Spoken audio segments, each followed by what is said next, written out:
Pardon, je refais. Podcast, pardon. Quand je suis stressée, je parle vite. C'est bon. Ok. Bonjour Toulouse, je m'appelle Noah, je suis étudiante en com et cette semaine, c'est moi qui vous présente Quoi de neuf Toulouse. Bienvenue! Il y a au moins 2 manières de faire rayonner Toulouse. On va l'entendre encore cette semaine. À distance, d'abord, à la manière d'une réalisatrice toulousaine qui a réuni un casting 3 étoiles pour son tout premier long métrage.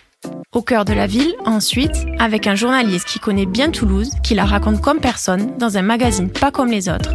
Il est au micro de Sophie Sarens. Quand on est journaliste, on en rêve tous, un jour ou l'autre. En tout cas, c'est mon cas. Lancer son propre magazine, écrire librement, choisir ses sujets, son ton, son tempo. Il nous raconte son histoire en s'installant cette semaine dans le fauteuil de Quoi de neuf Toulouse. Bonjour, je m'appelle Jean Couder, je suis le directeur de publication, rédacteur en chef du magazine Boudu. Eh bien, dans quelques jours, va sortir dans tous les kiosques de la Haute-Garonne le 100e numéro de Boudu. Voilà, 100e numéro, je mesure le temps parcouru. Qu'est-ce qu'on va trouver dans ce numéro ? Alors, si tu peux nous en dire un petit peu, sans tout dévoiler. Oui, on a fait le choix dans ce 100e numéro de s'intéresser à des Toulousains et des Toulousaines qui ne sont pas connus du grand public. Là où la presse généralement fait l'éloge des gens qui comptent, des gens qui pèsent, on a choisi de faire un pas de côté, comme on a souvent l'habitude de le faire depuis 10 ans, en s'intéressant à ceux qui sont sous les radars, ceux qui gagnent à être connus. Vous voyez, on a tous dans notre entourage des gens qui gagnent à être connus. On va revenir un petit peu sur l'histoire de Boudu, donc que tu as lancé il y a 10 ans. Est-ce que tu peux me raconter comment, à l'époque, tu l'as pitché à tes proches ? Comment tu as présenté ce projet ? Comment tu le voyais ? Alors déjà, j'ai créé Boudu avec 3 associés. Donc c'est une aventure collective et c'est important de le préciser. C'est d'ailleurs la raison pour laquelle on avait créé une scope. Et donc il y a 10 ans, l'idée c'était, le constat que nous avions fait, était de se dire dans cette ville que tout le monde décrit comme dynamique, enthousiasmante, intelligente, ça serait bien le comble que l'on n'arrive pas à proposer un magazine qui ait du fond, qui n'ait rien à envier aux standards nationaux.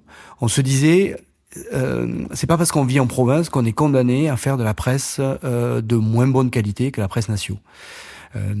Après, on savait à l'époque que c'était déjà un défi. La presse écrite traversait déjà une crise profonde. Mais je crois que dans le fond, on avait 37 ans tous quand on a lancé ce magazine et on se disait, on n'a qu'une vie et il faut le tenter. Parce que toi, c'est quoi ton parcours avant d'arriver à cette création de magazine ? Bon, j'ai un parcours classique. J'ai fait une fac d'histoire. Là, à l'issue de la fac d'histoire, j'ai passé le concours d'école de journalisme ici à l'EJT à Toulouse, dont je suis sorti diplômé en 2001. Et ensuite, j'ai été journaliste dans différents médias. D'abord à Toulouse, ensuite à Paris. Paris où j'ai passé 7 ans. J'ai travaillé notamment dans la presse éco. Et ensuite, je suis redescendu à Toulouse. Et là, j'ai travaillé pour différents titres, dont Objectif News, Toulouse Mag. Et peu de temps avant la fermeture de Toulouse Mag, j'en suis parti pour commencer à imaginer ce qu'allait devenir Boudu. Et ce nom, parce qu'il est génial ce nom, comment l'idée est venue ? Elle n'est pas venue tout de suite, hein. On a mis du temps, elle répondait à plusieurs critères. On voulait que le titre réponde à 3 critères, je dirais. Enfin, oui, on peut le dire comme ça. Premièrement, évidemment, il fallait qu'on comprenne que l'on était ici sans employer le terme de Toulouse. On raisonne en termes d'air mental des Toulousains, et l'avantage avec ce nom Boudu, c'est qu'il est employé du Pays Basque à Perpignan, et ça nous permet de ne pas se retrouver engoncé dans cette limite un peu toulouso-toulousaine. Ça, c'est le premier point. Le deuxième point, on voulait que ça dise quelque chose de notre état d'esprit. Et notre état d'esprit, c'était celui d'étonner et de surprendre, parce que quand on lance un titre de presse, si c'est pour faire la même chose que les autres, ça n'a aucun intérêt. Donc ce que l'on voulait, c'était quand même un peu détonner. Et quand on connaît un peu l'occitan, Boudu, en fait, c'est une contraction de bon Dieu, et c'est l'expression par excellence qui signifie la surprise et l'étonnement. Et modestement, c'était ce qu'on voulait faire. Et le troisième critère, mais qui rejoint le second, on voulait faire les choses sérieusement, mais sans se prendre trop au sérieux. Et Boudu, c'est aussi, il y a une dimension un peu potache qui nous plaisait bien. C'était aussi une manière de dire, on va faire les choses comme des pros. On n'aura rien à envier à la presse nationale, mais on assume nos racines bouseuses. Et Boudu, c'est d'ici.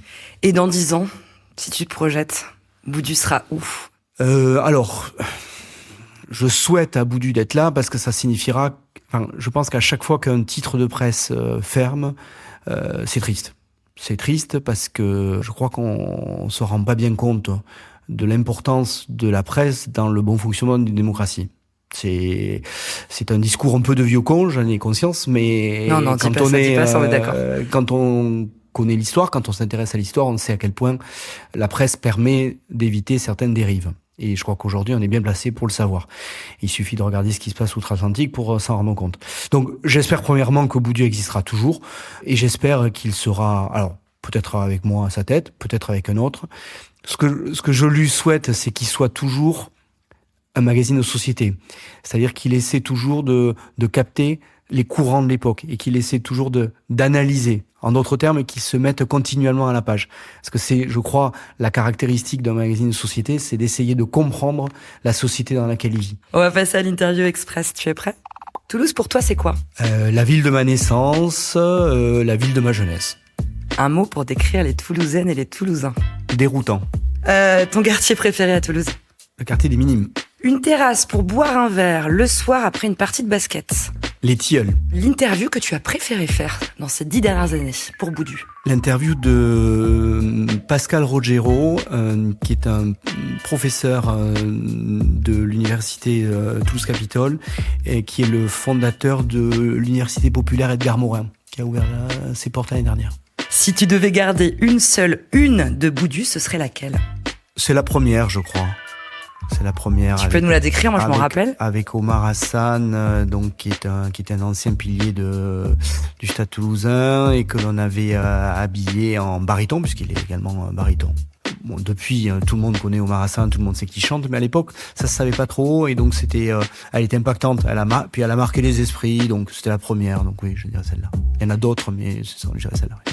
Une personne qui fait briller Toulouse, selon toi ? François de la Rosière. Si tu étais un son ? Le gazouillis d'un moineau.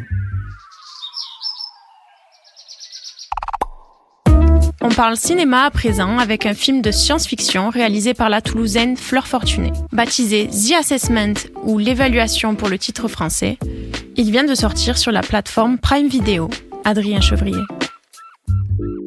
Et avant ça, les spectateurs du festival toulousain Grindhouse Paradise ont eu la chance de le découvrir sur grand écran en avril dernier. Il a d'ailleurs remporté le grand prix de la compétition long métrage. Et ce n'est pas surprenant car on prend une claque. Alors de quoi ça parle ? Dans un futur fortement impacté par le changement climatique, il faut une autorisation pour avoir un enfant et cela passe par une évaluation de 7 jours. On suit donc dans ce film un couple aisé qui souhaite devenir parent et qui accueille Virginia. C'est elle qui va juger pendant une semaine chez eux s'ils sont dignes de fonder une famille.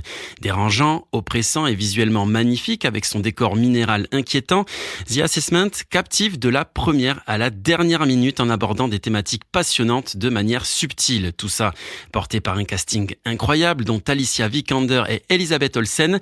Comment a fait Fleur Fortuné, alors que c'est son premier long métrage, pour convaincre les 2 actrices internationales ? Ça a été plutôt facile à partir du moment où on s'est parlé, a-t-elle confié un peu gênée lors de son échange avec les spectateurs du Grindhouse Festival, car en plus du scénario solide qui a joué, l'univers visuel de Fleur Fortuné a attiré les 2 comédiennes. Il faut dire que la réalisatrice toulousaine a sa petite réputation dans l'industrie musicale grâce à plusieurs clips. Elle a travaillé notamment avec Sébastien Tellier, Geza Felstein ou encore Skrillex, de sacrés noms de l'électro. Il est fort probable désormais avec The Assessment que Fleur Fortuné pèse aussi dans le monde du cinéma. Elle travaille déjà sur 2 projets, dont une histoire d'amour qui se passe à Venise, un drame avec un côté un peu surréaliste selon ses mots. Ça promet. Quoi de neuf Toulouse, c'est fini pour cette semaine. On se retrouve mercredi prochain pour un nouvel épisode de ce podcast produit par l'agence audio créative QD. En attendant, retrouvez-nous sur Instagram ou sur qd9.info, que ce soit pour partager un bon plan, une info locale ou même présenter un épisode. Merci de nous avoir écoutés, moi je retourne au bureau et je laisse le mot de la fin à Jean Couder. Espérance.